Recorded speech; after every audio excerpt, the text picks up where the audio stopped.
Il arrive que le médiateur propose aux parents de rencontrer l'enfant. Ça peut être aussi l'enfant qui, lui, le demande. Alors, il y a plusieurs façons d'impliquer un enfant. On peut aussi, le médiateur peut voir l'enfant seul ou avec sa famille, mais il peut aussi demander l'aide d'un tiers extérieur, un professionnel qui a été formé à l'écoute des enfants.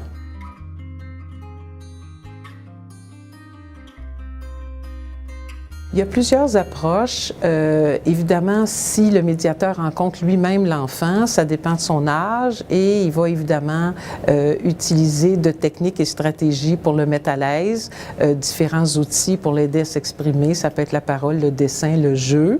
Il peut aussi le rencontrer, ça c'est plus exceptionnel, le voir plus qu'une fois parce qu'il y a des enfants qui s'expriment peu ou qui sont très timides, réservés, craintifs, mais le plus souvent l'enfant, s'il est vu par le médiateur ou s'il est vu par un tiers professionnel extérieur à la médiation, il va être rencontré une fois.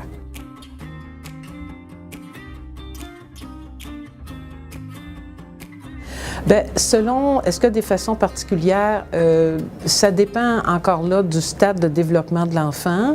Il faut s'ajuster à son âge. C'est plutôt rare qu'on rencontre les enfants en bas de 5-6 ans et on peut les rencontrer même à l'âge adulte parce que les enfants ont quand même des besoins et il y a des négociations à faire entre les parents, soit sur le partage du temps de vie de l'enfant, mais aussi des fois le partage aussi des responsabilités financières. L'enfant peut être vu seul dans un premier temps pour l'aider à s'exprimer. On va le rassurer sur la confidentialité de la rencontre et seulement ce qui doit être rapporté aux parents va être rapporté aux parents, soit par le tiers professionnel, soit par l'enfant lui-même aidé du médiateur, parce que souvent l'enfant peut se sentir un peu mal à l'aise de dire à ses parents, particulièrement les choses qu'il vit difficilement ou s'il souhaiterait des changements dans sa vie, donc il va apprécier le coup de pouce du médiateur.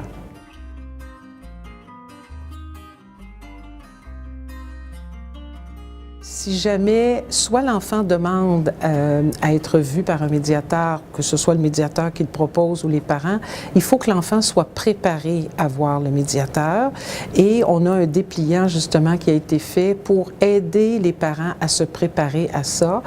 Comment on va lui présenter ça? Des enfants peuvent être très nerveux en disant, bon, est-ce qu'il faut que je choisisse? Qu'est-ce que vous voulez que je dise au médiateur? Alors les parents doivent le rassurer que ce qu'on veut entendre, c'est ce qu'il aime, ce qu'il aime moins, ce qu'il aimerait changer. Est-ce qu'il y a des choses qu'il aimerait dire au médiateur qui pourraient guider les parents? Mais l'enfant a besoin d'être rassuré que la décision vient des parents et non pas de l'enfant. Alors, et il y a un dépliant qui a été préparé justement pour guider les parents dans cette direction-là.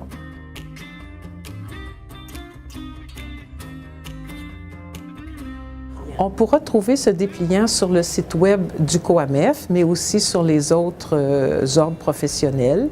Et ça va être la disponibilité de tous les parents là, pour le télécharger.